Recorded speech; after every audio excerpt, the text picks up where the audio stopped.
안녕하십니까. 할때사랑교회 박준성 목사입니다. 오늘은 마태복음 5장 3절의 말씀을 가지고 8고 첫 번째 시간 심령이 가난한 자는 이라는 제목으로 하나님의 말씀을 나누고자 합니다. 본 말씀은 심령이 가난한 자는 복이 있나니 천국이 그들의 것이며. 사람은 누구든지 세상을 살아가면서 자신들만의 심리를 가지고 어떤 상황에 대처하든지 하는 습성들이 있습니다. 예를 들면 불길한 징조가 있으면 그것을 예측하는 사람은 자신만의 방법으로 방비를 합니다. 그러나 그것은 한계가 있고 다른 사람은 적용되지 않는 경우가 많습니다. 세상에 사는 법이 이러하다면 믿는 자들은 그 마음이 하나님을 향해 그 심령이 어떠해야 할까요? 오늘부터 8번의 시간에 걸쳐서 팔복에 대한 말씀을 나누고자 합니다. 팔복은 예수께서 산상수훈의 말씀으로 시작하신 천국에 대한 말씀이라고 볼 수 있는 내용들로 기록되어 있습니다. 오늘은 첫 번째 시간으로 심령이 가난한 자는 이라는 말씀을 중심으로 예수께서 말씀하시는 목적과 그것을 통한 하나님의 마음은 무엇인지 알아보는 시간을 가지고자 합니다. 먼저 심령이 가난한 자는 이라는 말씀을 하시는 목적은 첫 번째로 심령이 가난한 자는 자신의 힘과 노력으로는 구원받지 못하는 것을 인정하는 것입니다. 예수님께서 공생애 때 제자들을 부르시는 중에 갈릴리 바닷가에서 고기 잡던 어부 베드로를 부르셨을 때 그는 밤이 새도록 고기를 잡았으나 한 마리도 잡지 못했습니다. 그가 허탈해할 때 주님께서 깊은 데로 가서 그물을 내리라고 할 때 말씀에 의지하여 그물을 내릴 때 그물이 찢어질 정도로 많은 고기가 잡혔습니다. 그때 베드로는 배와 고기를 버려두고 예수의 무릎 아래 엎드려 주여 나를 떠나서도 나는 죄인으로서이다 라고 고백합니다. 이 사건은 베드로에게 사명을 주심으로 예수 그리스도의 제자가 되게 합니다.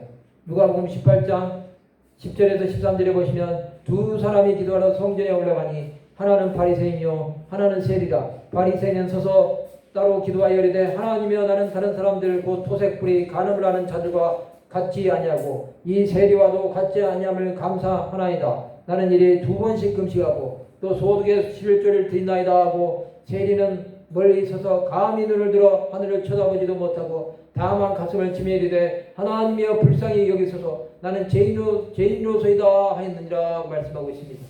바리새인과 세리의 기도를 통해 바리새인은 심령이 무한 자라 하나님의 은혜를 못 입지만 죄인된 세리는 불쌍히 여김을 받습니다. 두 번째로 자신의 무기력함을 전능하신 하나님께 구하고 예수 그리스도의 보혈 앞에 나가는 것입니다. 예수 그리스도의 보혈은 영혼을 새롭게 하는 능력이 있습니다. 우리를 살리십니다.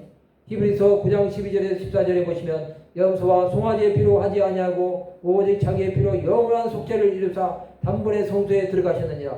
염소와 황소의 피와 및 암송아지의 죄를 부정한 자에게 부려 그 육체를 정결하게 하여 거룩하게 가든 하물며 영원하신 성령으로 말미암아 흠없는 자기를 하나님께 드린 그리스도의 피가 어찌 너희 양심을 죽은 행실에서 깨끗하게 하고 살아계신 하나님을 섬기게 하지 못하겠느냐라고 말씀하고 있습니다. 골로새서 2장 13절에서 15절에 보시면 또 범죄와 육체의 무할례를 죽었던 너희를 하나님이 그와 함께 살리시고 우리 모든 죄를 사하시고 우리를 거스리고 불리하게 하는 법정문으로 쓴 증서를 지우시고 자하여 버리사 십자가에 못 박으시고 통치자들과 권세들을 무력하여 드러내어 구경거리로 삼으시고 십자가로 그들을 이기셨느니라 말씀하고 있습니다. 에베소서 2장 13절에서 16절에 보시면 이제는 전에 멀리 있던 너희가 그리스도 예수 안에서 그리스도의 피로 가까워졌느니라. 그는 우리의 화평이신지라. 둘로 하나를 만드사 원수된 것 곧 중간에 막힌 담을 자기 육체로 오시고 법조문으로 된 계명의 율법을 폐하셨으니 이는 이들로 자기 안에서 한 세 사람을 지어 화평하게 하시고 또 십자가로 이들을 한 몸으로 하나님과 화목하게 하려 하심이라. 원수된 것을 십자가로 소멸하시고 라고 말씀하고 있습니다. 예수 그리스도의 보혈은 자기 죄를 자백하고 회개하는 자는 용서하시는 능력이 있습니다. 죄와 사망은 구원 얻는 모든 자들에게는 아무 권세가 없습니다. 세 번째로 십자가에 못 박히신 예수께서 구원자가 되심을 고백하는 것입니다. 우리를 위해 십자가에 달리신 그분은 모든 믿는 자들에게 구원을 주시는 하나님의 능력이 되십니다. 고린도전서 1장 18절에 보시면 십자가에 동안 멸망하는 자들에게는 미련한 것이요 구원을 받는 우리에게는 하나님의 능력이라고 말씀하고 있습니다. 로마서 11장 26절에서 27절에 보시면 그리하여 온 이스라엘이 구원을 받으리라 기록된 바 구원자가 시온에서 오사 야곱에게서 경건하지 않은 것을 돌이키시겠고 내가 그들의 죄를 없이 할 때에 그들에게 이루어질 내 언약이 이것이라 함과 같으니라 말씀하고 있습니다. 히브리서 5장 7절에서 9절에 보시면 그는 육체에 계실 때에 자기를 죽음에서 능히 구원하실 이에게 심한 통곡과 눈물로 간구와 소원을 올렸고 그의 경건하심으로 말미암아 들으심을 얻었느니라. 그가 아들이시면서도 받으신 고난으로 순종함을 배워서 온전하게 되셨은즉 자기에게 순종하는 모든 자에게 영원한 구원의 근원이 되시고라고 말씀하고 있습니다. 그러면 그것을 통한 하나님의 마음은 무엇입니까? 첫 번째로 심령에 예수 그리스도에 대한 목마름이 있습니다. 심령이 가난하게 세상에서의 부나 명예보다는 예수 그리스도를 바라봅니다.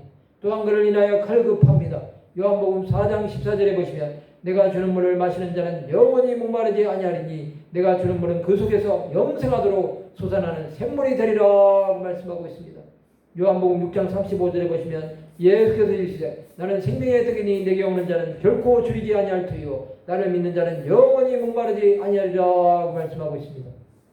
요한복음 7장 37절에 38절에 보시면 명절 끝날 곧 큰 날에 예수께서 서서 외쳐 이르시되 누구든지 목마르거든 내게로 와서 마시라. 나를 믿는 자는 성경에 이름과 같이 그 배에서 생수의 강이 흘러나오리라 하시니라고 말씀하고 있습니다. 두 번째, 심령의 천국이 임합니다. 심령에 많은 천국은 예민의 땅에서 천국 생활을 하고 있는 것입니다. 그런 자는 가난해도 감사하고 고난이 와도 감사, 어떠한 상황에도 마음의 평안을 가집니다. 빌립보서 4장 11절에서 13절에 보시면 내가 궁핍함으로 말하는 것이 아니니라. 어떠한 형편에든지 나는 자족하기를 배웠노니 나는 비천에 처할 줄도 알고 풍부에 처할 줄도 알아. 모든 일곱 배부름과 배고픔과 홍보와 궁핍에도 처할 줄 아는 일체의 비결을 배웠노라. 내게 능력 주시는 자에서 내가 모든 것을 할 수 있느니라 말씀하고 있습니다. 로마서 8장 17절에서 18절에 보시면 자녀면 또한 상속자고 하나님의 상속자요 그와 함께한 상속자니 우리가 그와 함께 영광을 받기 위하여 고난도 함께 받아야 할 것이니라. 생각하건대 현재의 고난은 장차 우리에게 나타날 영혼과 비교할 수 없도다라고 말씀하고 있습니다. 빌립보서 1장 29절에 보시면 그리스도를 위하여 내게 은혜를 주신 것은 다만 그를 믿을 뿐 아니라 또한 그를 위하여 고난도 받게 하려 하심이라고 말씀하고 있습니다.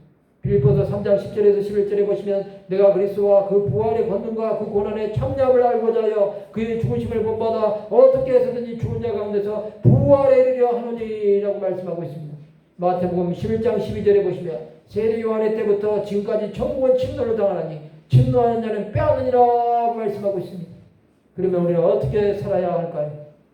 심령의 천국을 이루고 삽시다. 찬송가 가사처럼 조망이나 근본이나 내 뒤에서 모신 것이 그 어디나 하늘나라입니다. 마음에 예수 그리스도를 모신 자는 세상에 어떤 고난이 와도 박해가 와도 두려워하지 않습니다. 우리의 구원자 예수께서 하늘로 가신 그대로 구름 타시고 다시 오실 날을 기다리며 복음 전파의 사명을 다합시다. 말씀을 마치고자 합니다. 우리는 이 땅에서 심령이 가난한 자가 되어 천국을 이루고 영원한 천국에 이르는 하나님의 백성들 되시기를 주님의 이름으로 축원합니다.